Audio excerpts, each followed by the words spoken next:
This episode of Drinking on the Edge takes me off-site to the first of what will be an ongoing occasional appearance of Rhinecliff area food purveyors. When our founder and my producer, Matty Rosenberg, first suggested that I thread in to my adult beverage podcast series something's to do with food and dining in the area, I thought, good idea. The first, though, I made this a stipulation, had to be at the absolutely fabulous and unique Lucoli. Its founder, the nearly heroic Nobile Attie, is here with me on this lovely autumn afternoon. And Nobile, tell us about yourself, a little bit of your story that brought you here to create eventually Lucoli. Yeah, I grew up in the northern part of Italy. And since I was really young, to support whether my personal expenses or later at the school, I worked in restaurants. Started like anybody else, 14 years old, doing simple work, and then little by little got into preparation. How I got into pizza, a pizza man that was working in the place where I was literally doing either busboy and kitchen prep, whatever is needed. That was in Sottomarina di Chioggia, just 5 kilometers or so south of Venice. And he hurt his hand. He cut his hand or something of that kind. And the lady who owned this place, she said, I think you're the only one can cover tonight. And it was a weekend, was really busy. I said, no way, I can't. She said, look, I'm gonna watch you, I'm gonna coach you. We got so many orders. And I stepped behind that counter really concerned, and it just one thing led to another. I made the first pizza. Wow, I was so proud of it, and she was proud of it, and rolled from there. How old are you at this time? About 16. 16? Yeah. I was good in the restaurant. I was really good at what I do there, and everybody liked me, and she certainly thought a lot of me. But anyway, I liked it. So she gave me 1 day a week on the pizza with the guy. And before you know it, I got 2 days. And before I know it, I got more than 2 days. And then the guy left, I took the whole days. It became your full-time gig. So I start working with the oven and feeling. But the background of me, I was not afraid to work with an oven like that because my grandfather from my mother's side, they used to build these ovens for community, not for business. Every few villages, they used to have one communal oven. And then everybody drinks their dough and things, and usually a baker is standing there, and he'll bake your bread, right? And he'll take a couple of loaves from you, couple of loaves from the other. That's how he made his living, or she at the time. So my grandfather, when he used to do these ovens, I was around it. To me, building an oven as a child, if somebody asked me, I would have done it. Not like I did it, but I would have done it because I was not intimidated. Building an oven to me was like a piece of cake. You saw it happening. You saw your grandfather doing it. All the time. Played with it, gave him this, gave him that, give me this brick, that brick, no, that one, this fits better, and so on, yeah. I was not intimidated. So when I worked with that oven, with this pensione, the place name, which is like in the summer, people come, it's a resort, come to the beach and they stay and they eat at the same place. This is on the Adriatico. Yes, on the Adriatic coast. I start thinking about this oven. I loved doing the pizza and all that. And now I understand how this oven bakes. So I suggested to the lady, I could make this oven better. I'm not kidding, yeah. She said, no, let's not fuss with it. I said, fine. And time went, so I literally start building the ash. Because this oven was completely out of proportion inside. Now the story's coming back. I never cleaned the oven. I left it piling for a month or so, and I start putting it in areas that I feel like is wasted, heat wasted. So I literally changed the dynamic inside that oven because she wouldn't allow me to put bricks and start modifying an oven. So I filled it with ash. She would notice you doing some patchwork with the ash. No, she didn't. No, she didn't pay attention at all. She doesn't care. She might notice you with taking a wheelbarrow of bricks in, but the ash would not be showing itself. Okay. Correct, yeah.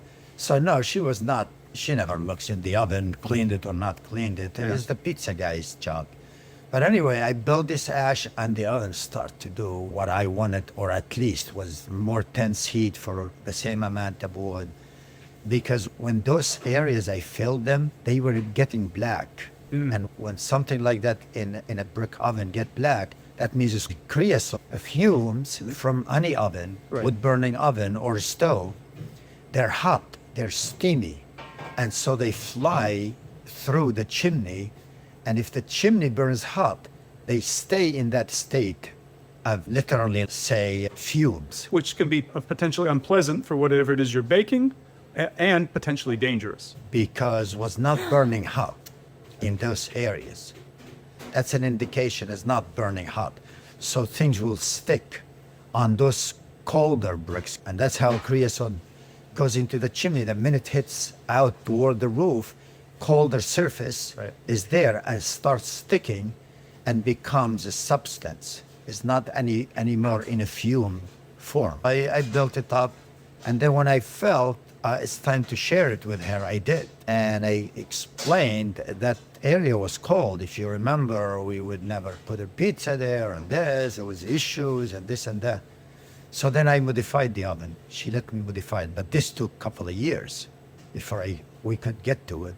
And I modified it. It came beautiful. I said, So therein lies the basis for my interest in ovens. That was the first trigger. But I never thought I would build an oven.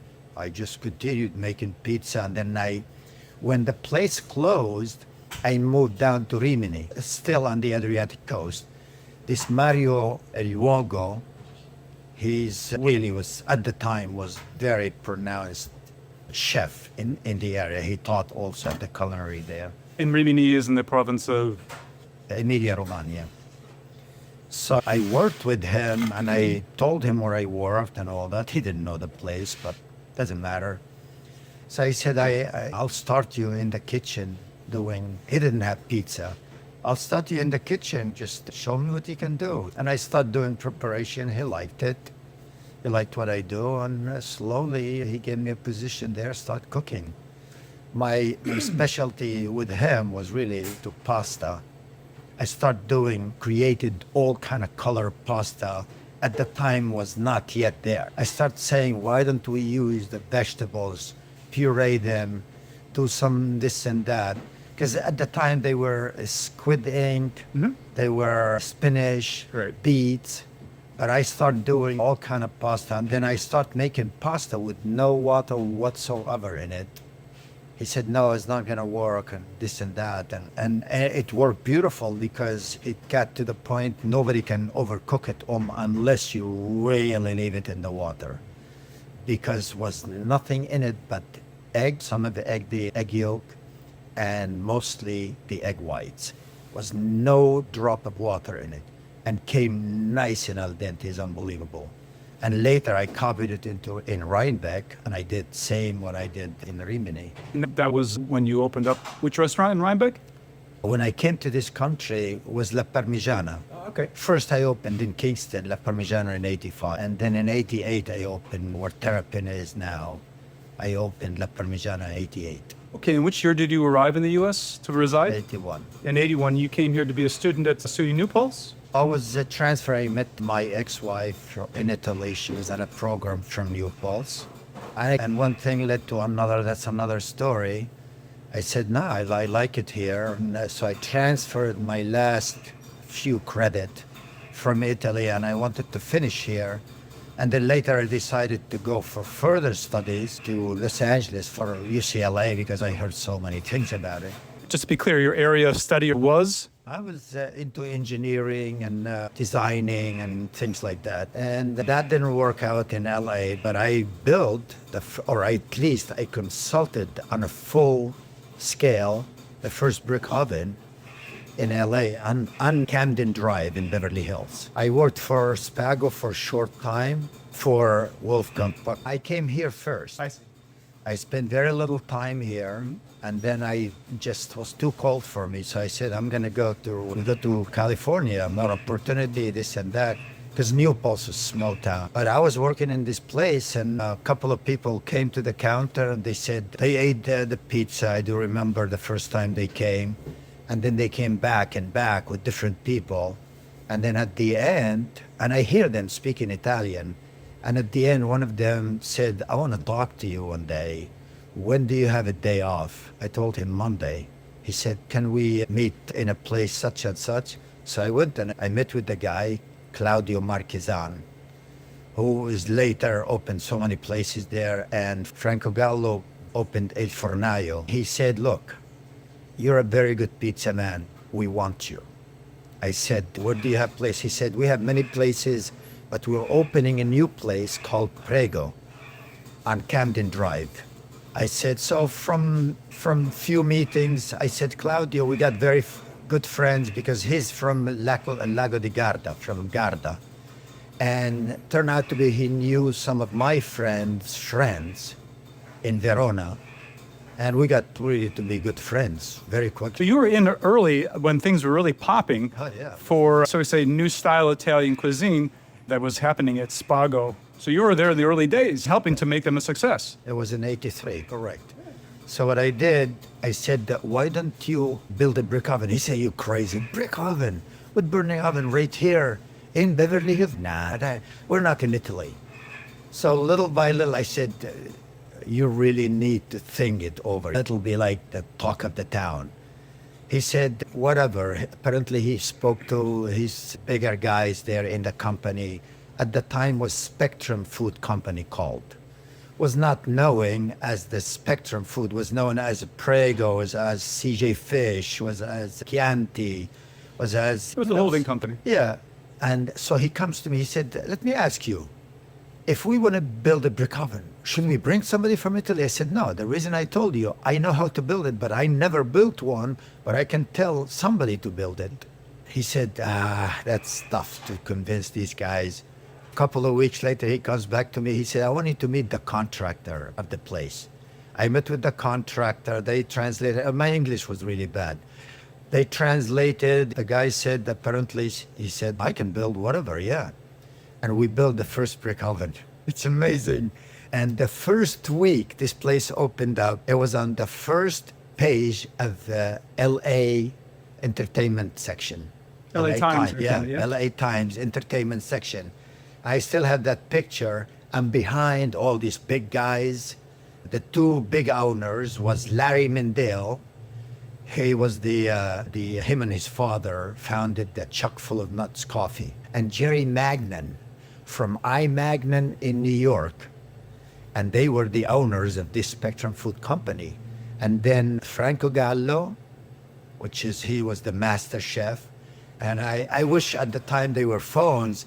There's so many, Steve Martin. Sure, many celebrities are going to come. It's going to be a celebrity magnet. And they used to come to me and praise the pizza and make me whatever you want. And so it's like incredible.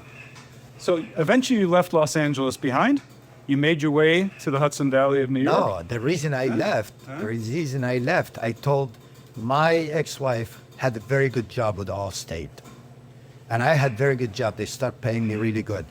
But I said to her, it's over after a year and a half. It's over. We're going to go to where you're from and we're going to open the brick oven pizza. She said, you're crazy. You got a good job. You could grow up with the company. And I had other offers. People come to me. I'm sure you did. I'll give you percentage. Let's open a place or whatever. I got so many crazy on Wilshire Boulevard. I looked at location, but nothing stuck in my mind more than I want to open my own. We decided to come back. And I opened the first place with less than $18,000.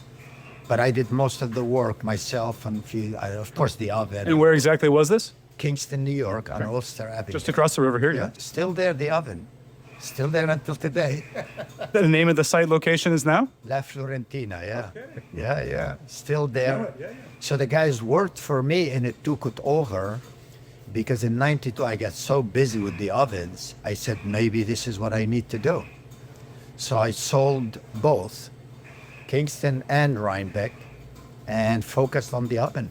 And since then, then I opened other restaurants with my own clients at the brick ovens because I contributed the oven, the rotisserie, the grills, big, huge displays for part of the business and trained the people and all that stuff for part of the business. So I opened in Cleveland Clinic, guest house. That was my place there in the Palmyra, right in Ohio on Euclid Avenue. Then I opened in Princeton. Then I opened Delaware, Wilmington, Delaware, off Marsh Road.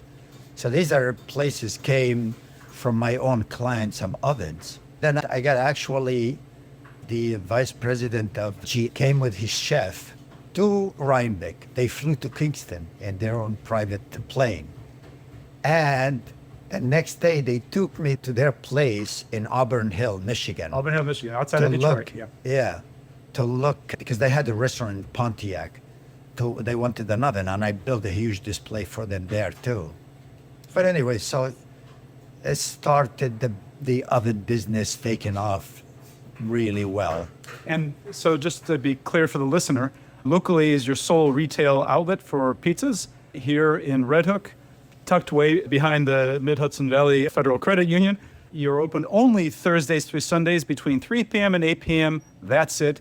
Now, going back to brick oven, you had the wisdom or the foresight to secure the URL brickoven.com many years ago. 92, yeah. In 90, that's a good long time ago. Yeah. And through that represents on the web the main part of your business. Lucoli is a relatively part-time endeavor. Brick Oven is your brick oven building business, which you just described in its early days, and it's expanded considerably. So you've told me since then that you have clients pushing to 1,000 all around the world, to where you design and create these brick ovens for them. They're done to each individual specifications for each of the sites that they contract with you to do. Very good, yeah.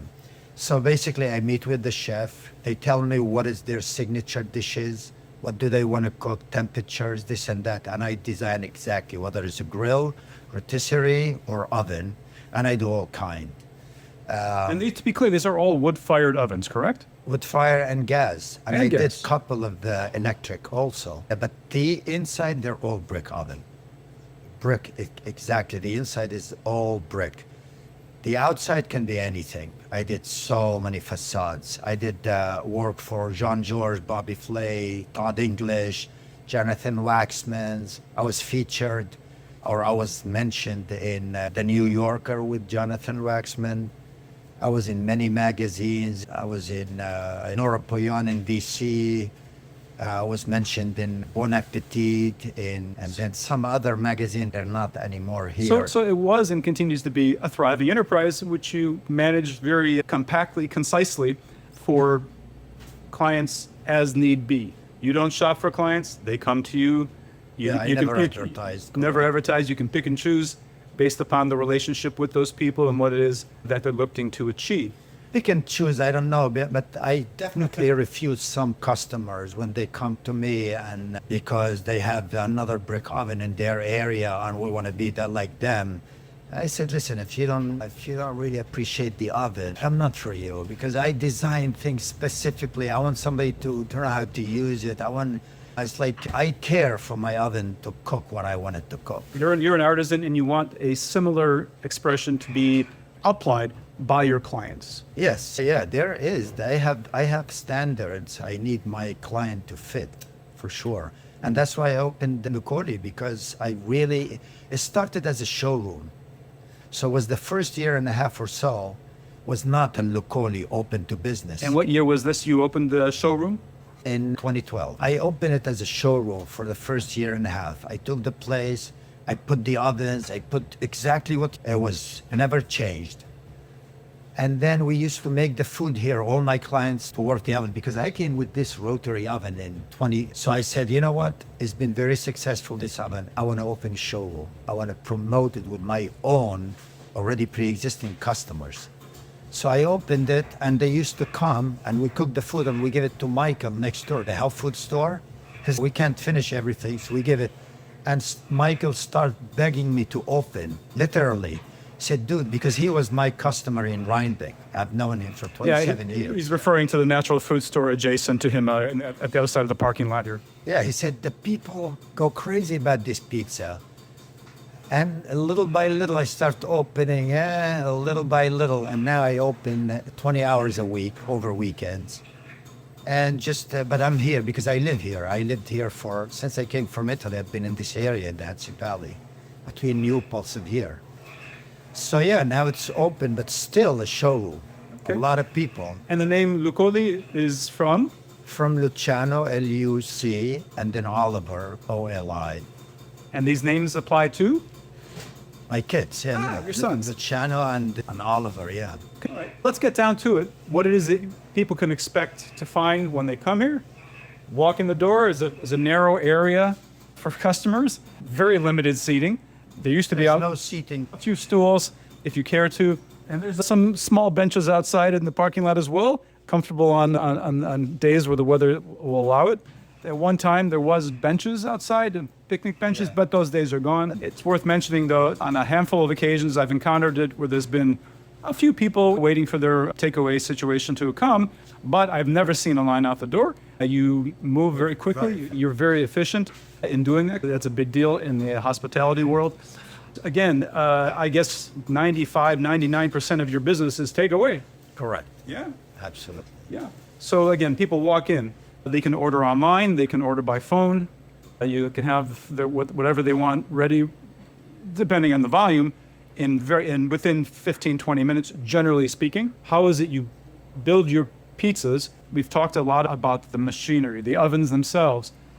What do you do in terms of the product, the ingredients, the designing The of everything? ingredients are very valuable to me. I need to know the source of them, and we have our system to cook them. I don't even have a stove in this place.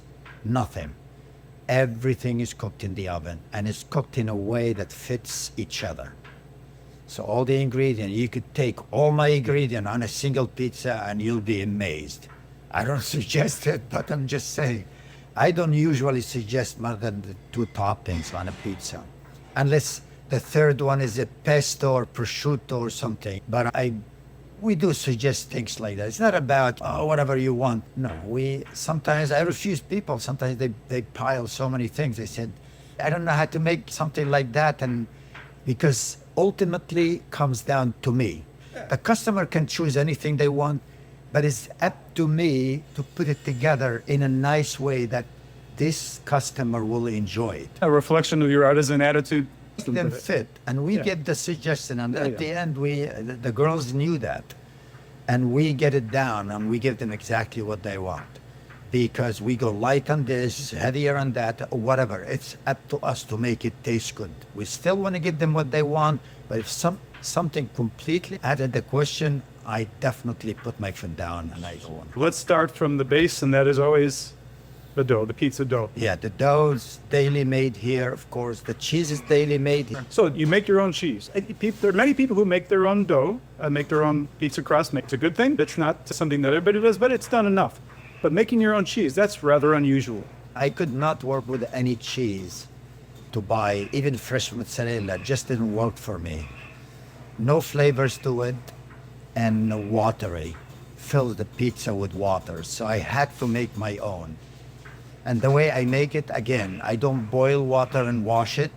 I make it in the oven again. Just to keep it concise, about how much time does it take to make any batch of mozzarella that you use? I mean, the final touch, that's what counts. From curd, let's say, takes about 40, 45 minutes. Okay. Yeah. So it's a pretty quick process. Yeah. Good to know that. It's fairly. But it's not only your mozzarella that you make yourself, you also make, I understand, your sauces. Sauce definitely cooked in the oven overnight.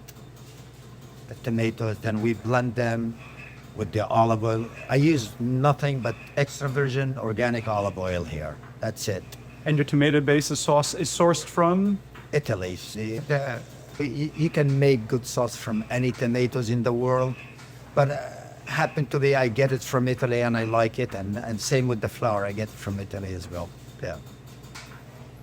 It doesn't mean other flour or other tomatoes won't work, but then I have to work harder to make it fit my criteria, and I've been working with these for so long, I kept them. So your sauce is cooking overnight. Yeah.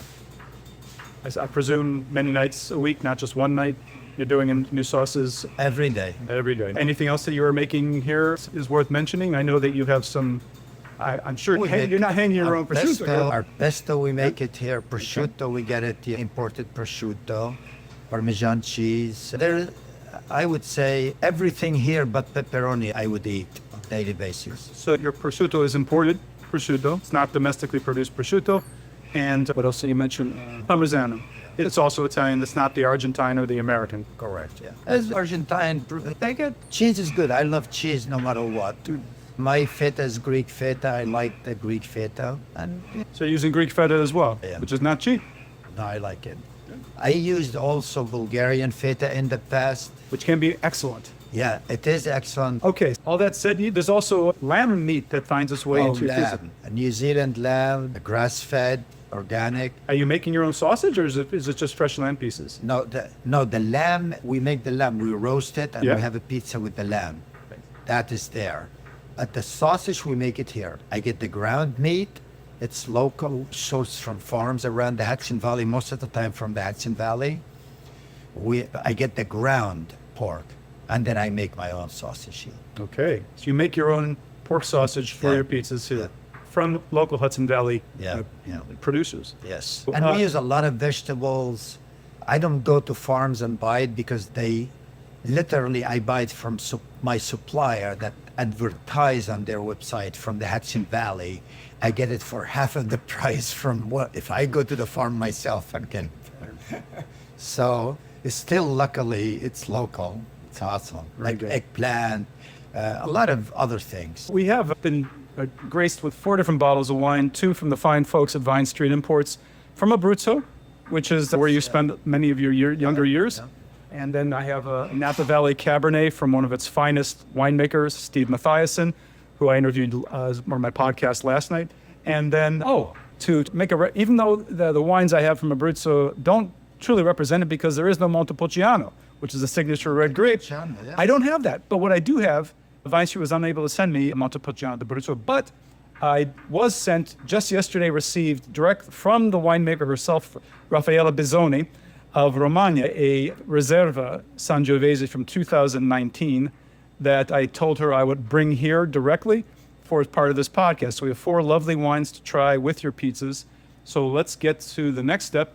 You creating a few pizzas that you think may pair nicely with these wines. Now remember, the wines from Abruzzo are white. It's a Pecorino. Oh, no, excuse me, it's a Trebbiano, which is the white signature grape of Abruzzo. A Rosato rosé made from the Cerasuolo, very light-skinned red grape, also known in central Italy and Abruzzo too. So there's lovely 2 lighter style of wines, and then we have admittedly bigger reds to go with bigger styles of pizza. Use your own inspiration. If you want suggestions, I'm happy to offer, but you're the expert here. Joining Nobile Attie is he has several different young people who work with him part-time when they can. And this young lady is going to share with me her name and tell us a bit about what she likes, what she's learned being here with him. My name is Lillian, and I would say what I like most is that he also always leads me in the right direction. It's been definitely a learning process that's helped me in every aspect of life from working here. He definitely pushes me to be my best, even when he's a little hard, but it's a great connection. We work very well together. I don't mean it to work you hard. No, we work really well together. Tell you, she's amazing. I get on him. I get on him just as much as he gets on me about stuff. How did you come to work here? Actually, I think I was about 15 years old, and my dad was on me about getting a job, and I had walked around all over town applying everywhere. And I walked in here, and Nobile told me I could come back a few days later after school, so I did that. I came in, and I said, I'm ready. And he said, who are you? And I said, you gave me a job. And he said, all right, let's start. And how long have you been here now? You started at 15? Yeah, about 2 years now. Are people pretty good to you? People are generally pretty nice. A lot of Nobile's friends come in, and they're always so great to be around. A lot of city people that come up with their whole families. There's 10 or 15 of them who will hang out, make pizzas. That's probably my favorite part of working here, is everyone's very close-knit when they're here, which is nice. I get good glasses here. Glasses full wine. Good. So whenever you're ready, I'll pour you some. Yeah. I have my glasses over here. Those mezzaluna looks like it's a calzone style, eh? Yeah, it's literally a method.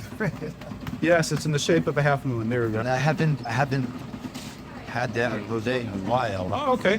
But both of them, they look really good. But that one here, just from where it is, that's all. Well, both of them are from the winery Il Mostro. And Really good. It just it's a wine that grows, it's a winery that makes everything organic, natural. The folks at Vine Street wouldn't stock it if it wasn't. So it's worth mentioning too that the soups here are also cooked in the wood oven. What soup should people expect when they come here? what? What type of soup should people I expect? have red lentil soup is all organic, cooked over wood fire. Right. It's really amazing. Red lentil is your signature soup. Yeah. This sauce-less pizza is a really good place to start. And the Trebbiano has enough character to stand up to it. The acidity just zips through here. Nice. Now I'm going to taste it with the chorizuola. And this mezzaluna, no cheese, no sauce. Sun-dried tomatoes and onions. Roasted onions in the oven. And then the meat is No meat. no meat. Oh, it's a very nicely slow roasted onion that's looking like a piece of meat. Delicate place to Very start. simple, very delicate, thin crust. It's so delicate. This Rosato, this rosé wine, low intensity though it is a bit bolder than the pizza. You're the one to describe that well. I'm thinking the white's a better combination. It's a very simple rendition, but because of the freshness and perfect cook preparation of the ingredients, it's easily understood as a quality light start. And the freshness of the dough, you don't want to toss it aside. As much as my doggy Snowden loves these crusts, she doesn't get them very often when I dine here locally. This next pizza you're building, tell me what it is. I'm gonna make you something with our own sausage, so you feel that. It's gonna be like the traditional thing, like peppers and sauce. I mean, maybe a touch of onion, just, the red wine. Okay, but you just put a very light amount of sauce, just a Yeah, touch. you'll see how we're gonna exactly do it for this particular tasting. I'm thinking this might be more interesting with the rosé. Yeah, we'll go with all of them. Okay. We'll go with all of them. Even the wine. Not the tomato sauce in it. And this one. No, what's that red stuff on top? It's just, that's like, you won't see it once it's Okay. done. That's how we prepare for a crust. So it's an accent rather than a real sauce. Okay. Just to flatten it down. So is that your mozzarella you're putting on top? Yeah. The only mozzarella we use in this place is our. But you have other cheeses that you... Yeah, we do. Like Yeah, I said, you mentioned the feta. Yeah. The feta. We make our own ricotta also. Why do you reckon it is that more pizzeria do not make their own mozzarella and ricotta? Because if it's as easy as you say, I would think more people would do it so they have more control and lower I prices. don't understand that. To be honest with you, it's so simple. Either they don't know the process, it's just a little bit of effort they would, and be creative in it. Doesn't take much to make it. Or they feel like, oh, maybe my customer don't care. I'm not sure because I've heard it before. It's just a light pizza with go. Okay. Onions. That's it, really. Okay. And the sausage is already put on there. That was easy to see. You broke it up. Has no sauce in the sense of how we make our pizzas. No sauce. We're gonna make the plain margherita pizza. As well, okay. I already have a feeling this one's going to be better with the rosé. The presence of Because of the meat, Yes. it is, I would say, will go down. So you just pulled out from the oven the aforementioned sausage, pepper, onion, Onions. and cheese pizza. We're going to tear off a corner off this oval-shaped creation. I taste it first with the rosato because I'm biased. I think it's going to be the best carry. Your sausage is not a heavily seasoned one. No, not at all. There is the fresh herbs in it, basil, fresh oregano, and fresh basil, and the extra virgin organic olive oil, like you said. Nothing else. That's it. A little bit of salt. No cheese in my sauce, nothing like that. My instinct was correct. is great with the rosé. Having tasted these red wines previously, I'll happily pour some for you, and I'll taste it myself as well. I really think they're overwhelmed, both in the bigger red wines. They're overwhelmed the delicacy of this pizza. I think the rosé is the perfect pairing. We'll try the white to see what happens with that as well. Yeah, that's a seamless interplay between the wine and this pizza. Flavor spectrum on Trebbiano, as with any Trebbiano, is very limited, and so it's a nice counterpoint, but doesn't meld nearly to the degree that the Il Mostro Cerasuolo does with this pork sausage, pepper, onion, cheese pizza. I'm pouring a taste for myself of the Bissoni Sangiovese di Romagna Riserva. And as one would expect for your Riserva Sangiovese, it's going to be a bigger wine. A lovely one to be sure. Woo! An elegant version, but it's still it's a counterpoint, delicious wine, but not a compliment so much to the pizza. Okay. This is just a standard cheese tomato olive margherita. Margarita minus the fresh basil. The basil is plenty of it in the sauce. And there's plenty of sauce here. It's not dripping, not by a long shot, but it's notable. You can see it. It's there. Lovely dollops along with the cheese. Here, the tomato is making its presence known through the sauce a bit more. Asking for a red, but I'm going to taste it first with the rosé, because it's not a heavy tomato situation. Still veering towards the lighter side of the tomato. While the Cerasuolo hasn't gotten lost altogether, it's not a harmonious pairing as with the previous pizza. The tomato does take over Cerasuolo in this rosé. I suspect a full-on red Cerasuolo would be okay with it, or better. The pizza's terrific. Let's now look towards having it tasted it with the Bissoni Sangiovese, whenever you're ready. So this is the Sangiovese. This is the Bissoni Riserva 2019. It's not a heavy wine. See, I'm a red wine guy. I don't drink. I enjoy good wine, good rosé, but her wines are not available in the U.S. She sells in the U.S., but they're not available here in the U.S. She was adamant about sending me wines, and they arrived yesterday, just in time for me to come here. It wasn't our intention. The timing was perfect, so I said I have to bring a bottle here to Nobi. I'm glad I came hungry. When I take a bite of this with more tomato sauce, it brings it more to this Sangiovese red. Before, when there wasn't so much tomato sauce in my mouth, it wasn't happy with the red. It was doing fine with the rosé. Now, with more tomato sauce, it makes a better pairing with the Sangiovese. And maybe conclude with a more robust, maybe a lamb pizza. Yeah, Finish off, I think, with the Cabernet from you.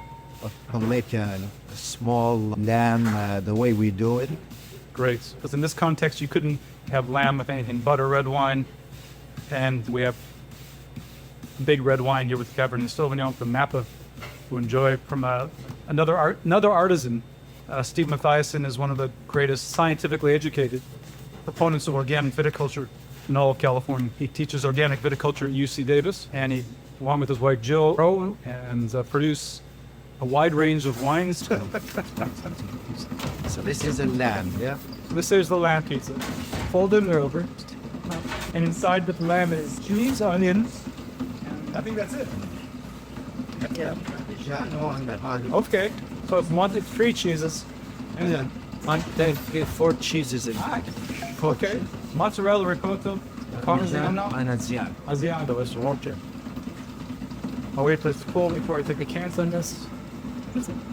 Lots of cheese means more fat, and fat is hotter than water. This situation, I don't want to burn my tongue. Had too many bad experiences with that.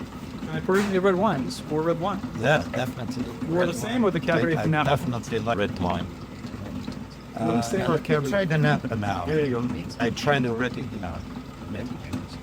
Yeah, the Count is Napa Valley Cabs Go is on the more restrained side. It's not the fat mouthful style of Napa Valley Cab. It's more light restraint. Dare say elegant. It's not a powerful style whatsoever. The Napa Valley is rightly known for.